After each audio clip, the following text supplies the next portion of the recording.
Hi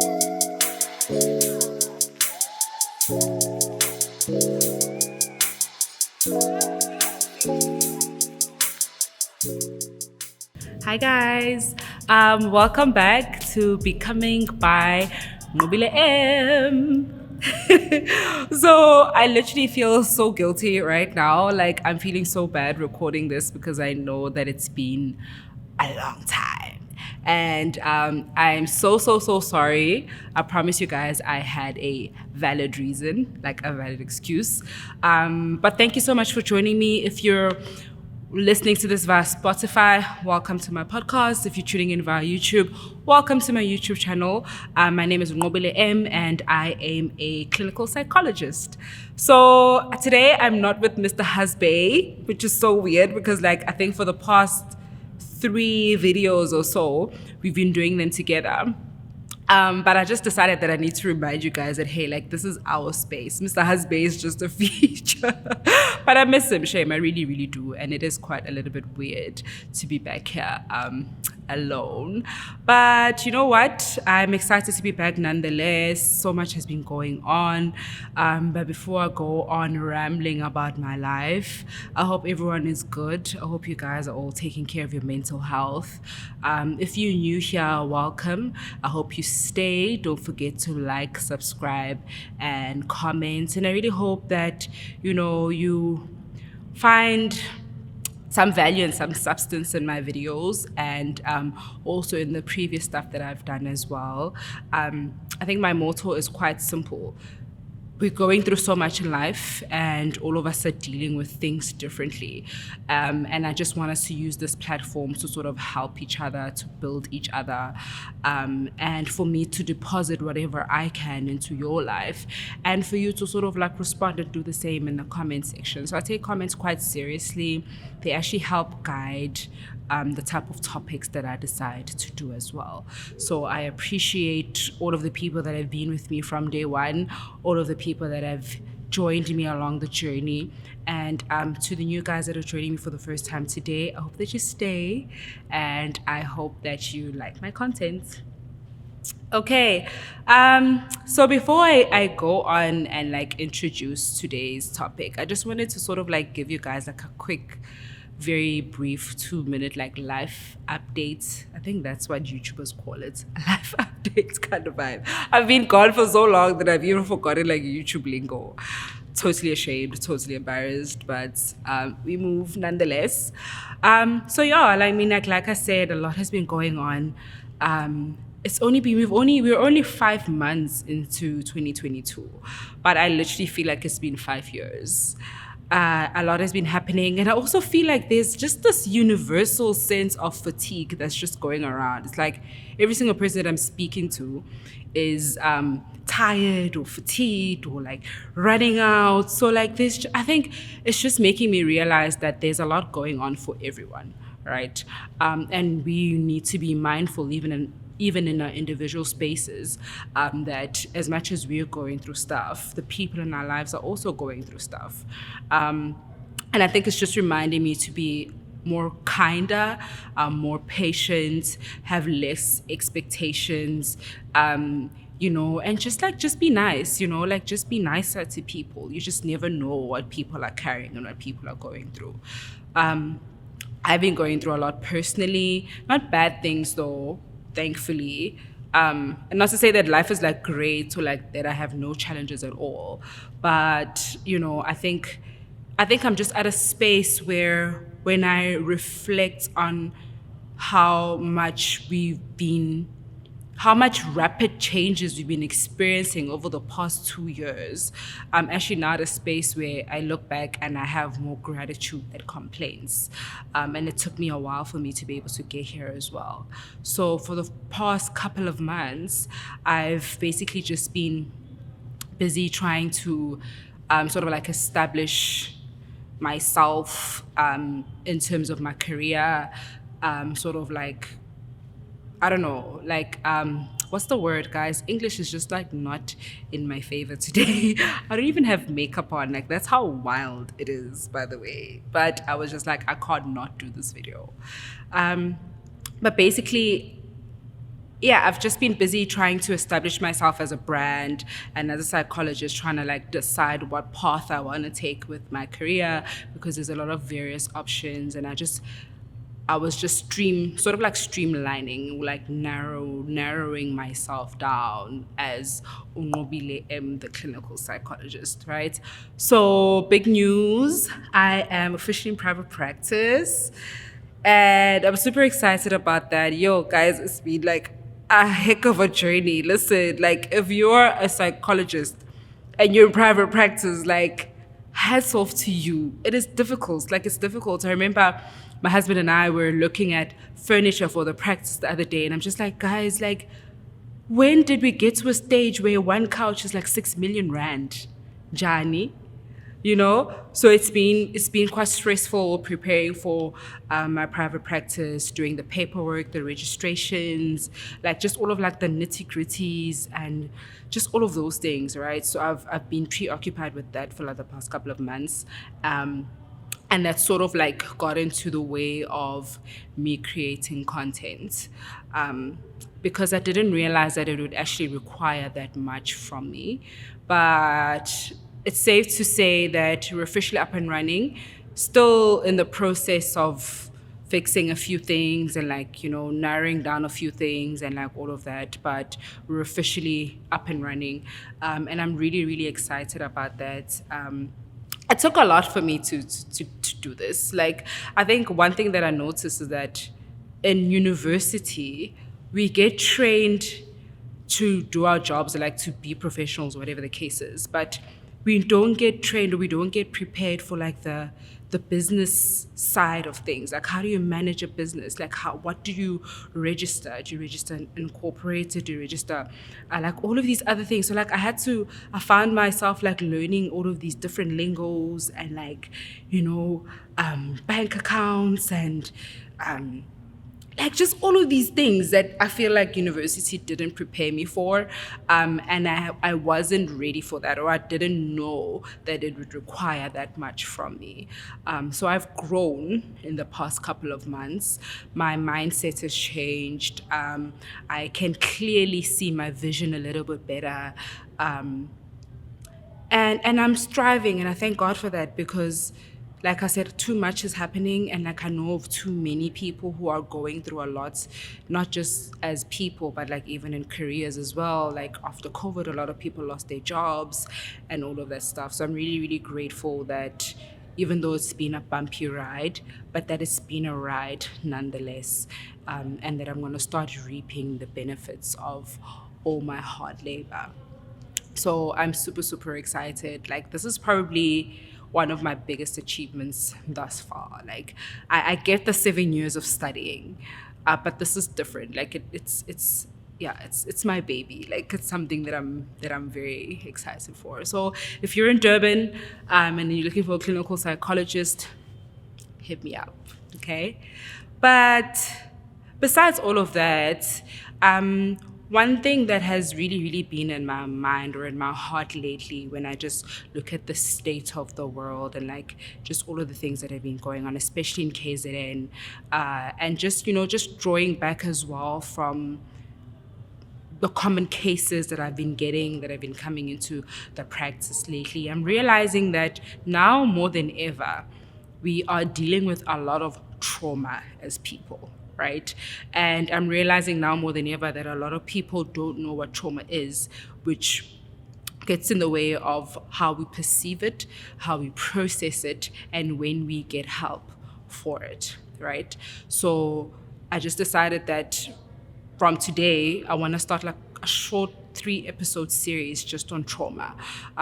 So I'm just going to touch a little bit on what trauma is, a little bit on childhood trauma, and a little bit on something that I just discovered. Not just discovered, but something that that has just grabbed my attention, and it's a topic that I've been researching more about, and that's generational trauma as well.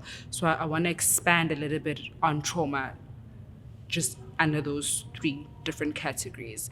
And I'm hoping that it helps provide clarity to any one of you guys, because there's a lot happening. I mean, we're looking at the fact that our lives completely changed after COVID. And none of us were ready, none of us were prepared for that. That's a trauma. Um, just recently, we had, and I'm just going to touch on the major, sort of like the major incidences, but there's a lot of minor incidences that happened in between all of those events as well. Shortly after that, we had looting, especially in KZN. We had looting. There was a lot of traumatic things that happened during that period as well. Shortly after that, we had the KZN floods. You know, a lot of trauma happened there as well. A lot of grief, a lot of complicated grief, a lot of depression, a lot of loss, a lot of social, economical changes and things like that. I think less than a month after the big KZN floods, we had, I wouldn't call it like floods per se, but like we had hectic rain again. And that sort of re-triggered a lot of people, because I remember noticing that. So while I'm in private practice, I'm also working at this other mental health institution. And I noticed that after the second wave of floods, or after the second wave of rain that we received, a lot of people started coming in to seek mental health help, and a lot of people were re-traumatized from what they had experienced previously. And not just KZN, but there's a lot happening in all of the other provinces as well. You know, there's a lot of trauma. Basically, we are just dealing with a whole lot of traumatic incidences all at the same time. But because life has to keep on moving, and like we sort of have to keep going, there is no time to actually stop and be in it and process it and find ways to cope or to move, or like to redefine the definition of life after our traumatic experiences. So that's been weighing quite heavily in my heart lately. I know that I said that I want to do this series, I think a couple of months ago, but then again life happened, and like all of these things started going on, and I got busy and all of this stuff. But that urge to sort of want to bring clarity to you guys, and like support and just knowledge regarding trauma hasn't gone away. And that's why I was like, no, now that I'm back, let me just kick it off with the series. And I really hope that it helps any one of you guys. And also, I know that I said I want to touch on these three main topics, but if you have any questions, if you have any thoughts, if you have any experiences that you'd like me to elaborate on, or maybe something that you want to make sure that I touch on in the next episodes that are going to be dealing with trauma, please drop those comments down below, and just let me know what you think. Let me know what you would like me to cover. At the end of the day, I am just a vessel, but you are the guys that keep the channel going and growing. So you people have the right to say what is it that you want to hear, or what is it that you want me to speak about or elaborate on. Okay, so I think today I'm just going to keep it a little bit brief, and I'm just going to start by defining what trauma is and what actually happens in our minds or in our brains when we're experiencing trauma, right? And remember that not all adverse experiences equals to trauma. Sometimes we go through something adverse or something scary, and it doesn't turn into trauma. So also being able to differentiate between the two. Just like how you can go through something and to you it wouldn't be a big deal, just be like, oh well, I went through this, life moves. And I can go through the exact same thing, and to me it can be internalized in my mind as a traumatic experience. So how do we differentiate between that, and how do we draw the line? Right? So I'm going to try to simplify this as much as I can. But basically, what trauma is, it's that. So what happens, and let me start by doing it like by elaborating like this before I go and give you the textbook definition of what trauma is, right? So what happens in our minds when you're experiencing trauma, two things happen, right? So our brains, so this is like neuropsychology 101. Our brains process events in two ways. And please don't come for me. Like I'm really trying to simplify this as much as I can. So I'm not like going in depth in it in terms of the neuropsychological way of trauma. I'm just trying to paint a picture that we can all relate to, regardless of what we know or what we've been taught, right? So, to simplify this as much as I can, two things happen when our brains process events, right? There's a part of the brain that processes that, okay, this is an event that happens, right? Or this is an experience that I've gone through, and then there's another part of the brain that processes the time in which that experience happened. Okay, so for instance, I lose a loved one on the 6th of May. Whenever I remember that, whenever it comes to that day, I remember that, oh, this day last year, this day 2 days ago, this is what happened to me. I lost somebody that I loved, and I remember them, and I'm going to be sad today. I'm going to do something to honor them, but it's not going to disrupt my normal way of functioning. It's just going to be, this is a feeling that I'm having, and I'm allowing myself to be in that feeling. And when I'm ready, I'm going to carry on and move on with my life from that feeling, right? But what happens when we experience trauma is that, remember I said that there's two things that happen. There's an experience or an event, and then there's a time that's recorded of when that experience happened. But sometimes we experience things that disrupt us so much, or that make us feel so scared or so anxious or so sad, that the brain remembers the event and the experience, but the time element of it gets a little bit distorted, right?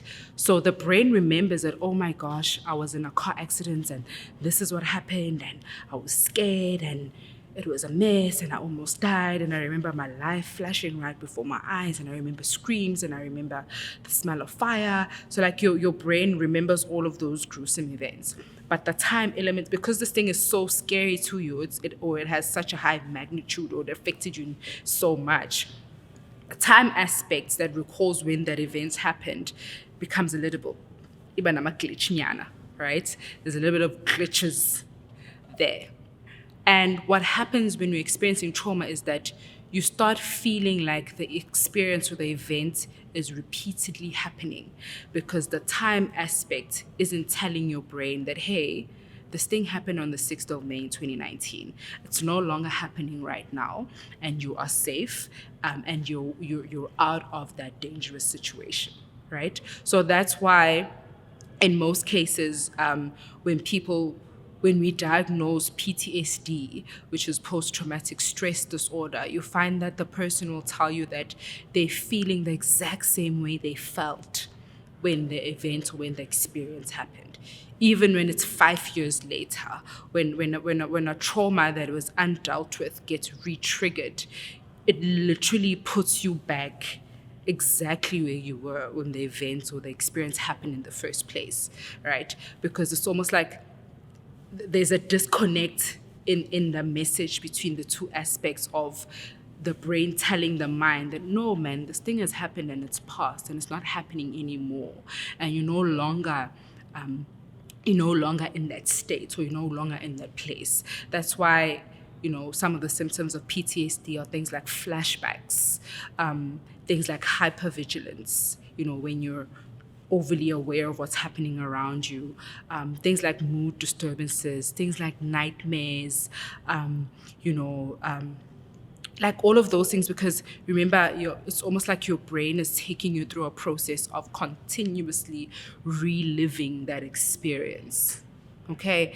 And those are the things that we look for. Those are the sort of like the symptoms that we look for us to be able to diagnose it as a post-traumatic stress disorder, because that means that you are still re-experiencing the traumatic event post the event. Okay? I'd really try to simplify this as much as I can, but I'm hoping that you guys are catching it, so that it also provides you with clarity. Even when you think of your own self, and even when you think of the things that you've been through, the things that you think you've dealt with as well, but that continuously like creep up on you every now and again, just so that you understand what is the process that you're going through, right?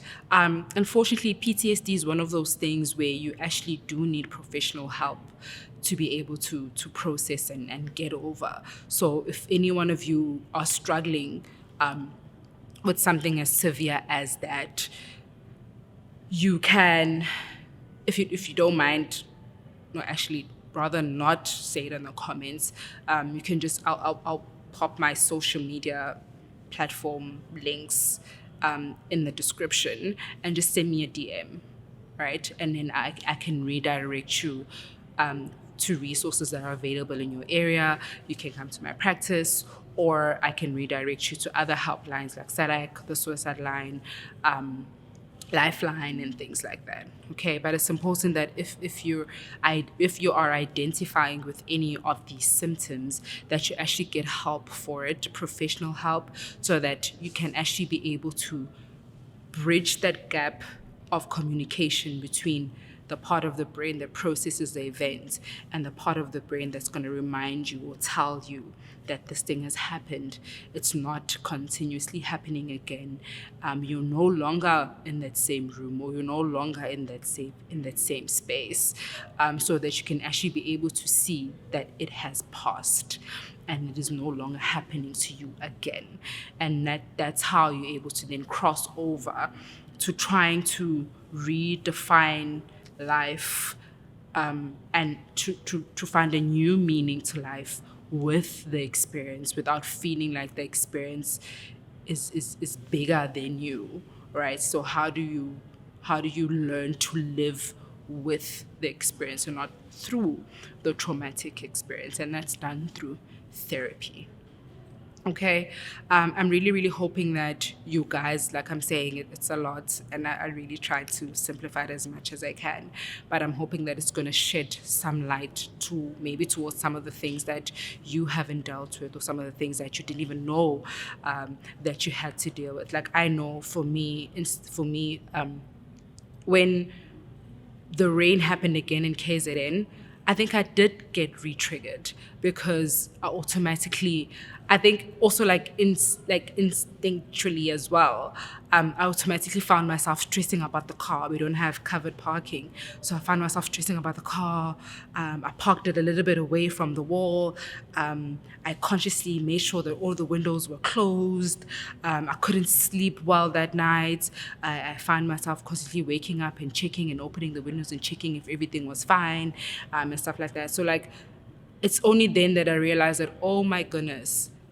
And I'm one of those people who had family members that were actually quite severely affected by those floods, by the first wave of floods. And then I realized that, oh my goodness, I think this thing is actually still a traumatic experience for me, and I need to process it and deal with it, so that I'm not scared anymore when it rains, right? And it's important, man. It's really, I cannot stress enough the importance of dealing with these things, so that they don't continuously haunt us and follow us and affect our daily way of living and our daily way of functioning. Okay, I'm gonna end it there for today, because I feel like I've said a mouthful, and I think I want to let that sink in, and I want to let you guys digest that. And if there's any questions, or if there's anything that you want to ask further regarding any of the stuff that I've said, feel free to pop me a DM. I promise you I'll respond when I can. It's wild. Like, my life is wild right now, so I might not always have the most prompt responses, but I'll try to respond when I can, and I'll try to redirect you maybe to a resource that is tailored to your needs and to your area or your location and stuff like that. Okay, remember, let's grow together. Let's try to help each other out. Your comments heal me in other areas of my life, and I'm hoping that my content touches areas of your life and makes you realize doors that you need to open, and sort of fix in your own life, or clean up in your own life. Okay, so that's it from me for today. I really hope that you guys benefited something from this video. I will see you again soon.